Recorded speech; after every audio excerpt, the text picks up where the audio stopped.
how does Quixel, being involved with the Unreal Yep. Engine family, how does Quixel as a program help save time, with the development process now going forward?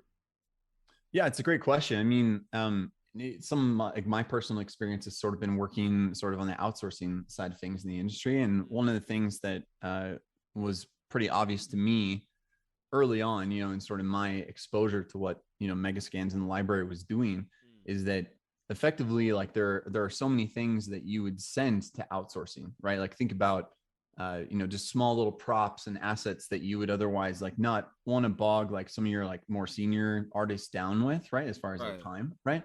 There's so many things in the library that even if they're not necessarily like these big hero assets or anything like that, just small little assets, like small pieces of debris and trash and stuff like that, or Yeah. just small little scatter pieces. I mean, and then you could get up to, like quality vegetation, right? Which is something that typically you would hire like a dedicated artist, like a senior level, like awesome, vegetation artist to do. Yeah. Like there are things like that that just offset a lot of the work and the time that would go into AAA development, right? So again, like it's not even necessarily just like these main like hero assets that would go into the game, right? Like the big thing you'd see when you walk into like a specific zone or anything like that. But it's all like those tiny little pieces that you would otherwise send to outsourcing. And to be honest, like the outsourcing pipeline is just really slow. It costs a lot of money, right? Like to get good quality assets. Yeah. And so, I mean, the library being free for Unreal Engine users, I mean, that frees up a huge amount of time and effort that you would otherwise, be sending, to different companies to do it.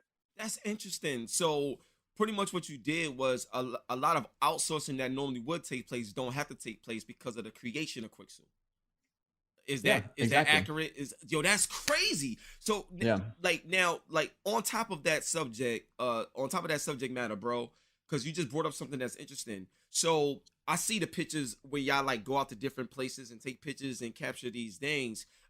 Is it a situation where it's like whatever y'all capture, there's like it's like a template that can also be like edited and modified. So even if you throw it in the game, it don't have to be exactly like a copy and paste type of thing that other people can use. You can still make it your own, but Yeah. they just give you a base to start out with.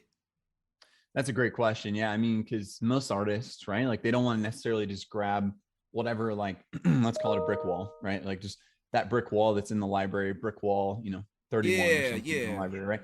Like you take that brick wall and you modify it and sort of make it your own. And like that's what we see a lot of artists actually doing is Right. maybe grabbing a couple different scans, maybe bashing them together, or, maybe taking like an existing Megascans 3D asset and maybe retexturing it kind of with their own pipeline or their own kind of texture standards, right? So, I mean, yeah, we see that all the time.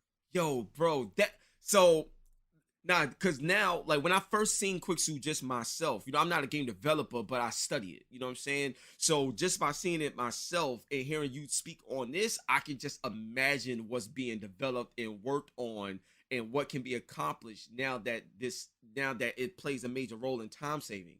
Because now that there's more time being saved, you can think about the creativity and more time that's spent there just making. Like, you know what I'm saying? So that's what's getting me hyped because I can imagine what people was doing behind the scenes right now. So now on to my next question, bro.